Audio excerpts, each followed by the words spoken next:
Tapi adapun mengenai zakat fitrah, sebagaimana kita ketahui dalam hadis dari Abu Sa'id Al-Khudri radhiyallahu taala anhu, beliau berkata, "Kunna nakhruj fi yaumil fitr fi ahdi Rasulullah sallallahu alaihi wasallam sa'an min ta'am."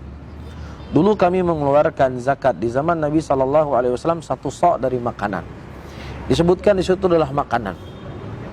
Ya, dan sementara uang di zaman Nabi sallallahu alaihi wasallam itu ya sudah ada dinar dan dirham.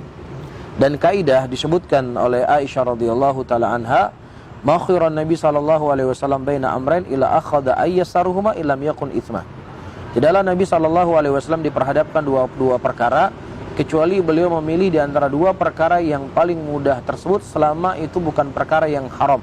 Ini kaidah Nabi sallallahu alaihi wasallam ketika menghadapi sesuatu perkara. Nah, sekarang mana yang lebih mudah, seseorang mengeluarkan zakat fitrah dengan uang atau dia mengeluarkan zakat fitrah dengan makanan pokok? Mana yang lebih mudah, dokter?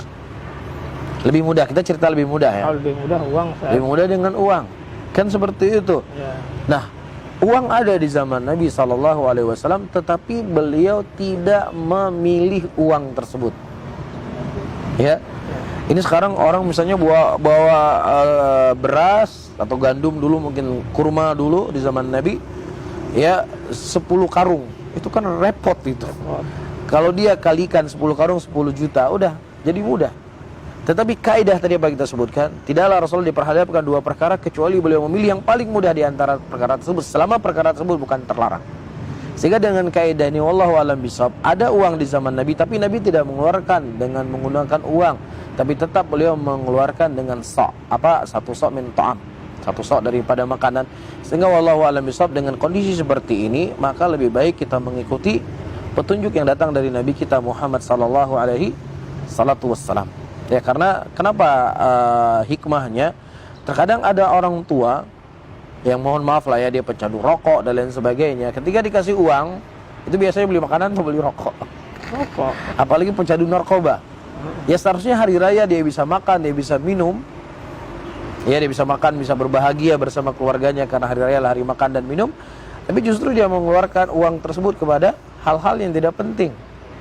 Ya, karena kenapa? Sisi kedua, zakat fitrah itu diberikan kepada fakir miskin. Fakir miskin itu adalah orang yang mana mereka tidak memiliki kebutuhan makanan pada hari itu, atau makanan yang dimakan itu cukup hanya pada hari itu. Jadi memang dia butuhkan makanan. Lain halnya kalau seandainya zakat fitrah diberikan ke dokter. Mungkin dokter udah banyak beras di rumah, butuh uang mungkin. Tapi kalau fakir miskin memang dia butuh uang. Dia ghalibnya dia membutuhkan makanan.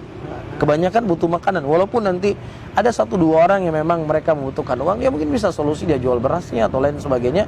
Ketika barang itu sudah ada sama dia, nggak ada masalah. Jelas dokter ya. Dan juga perlu mungkin untuk kita ketahui di sini, ya zakat fitrah itu sebagaimana para sahabat Rasulullah melakukan, mereka mengeluarkan 1 hari atau 2 hari sebelum hari raya. Itu waktu bolehnya. Adapun waktu yang paling afdolnya ketika manusia berangkat untuk berangkat sholat ke masjid. Di situ waktu yang paling baiknya. Namun kalau seandainya dia terlambat, lupa untuk menyerahkannya, maka kalau dia sengaja dia berdosa, tetapi zakat fitrah tetap harus dia keluarkan walaupun sudah melewati waktu, karena itu sebuah kewajiban yang Allah wajibkan kepada dia.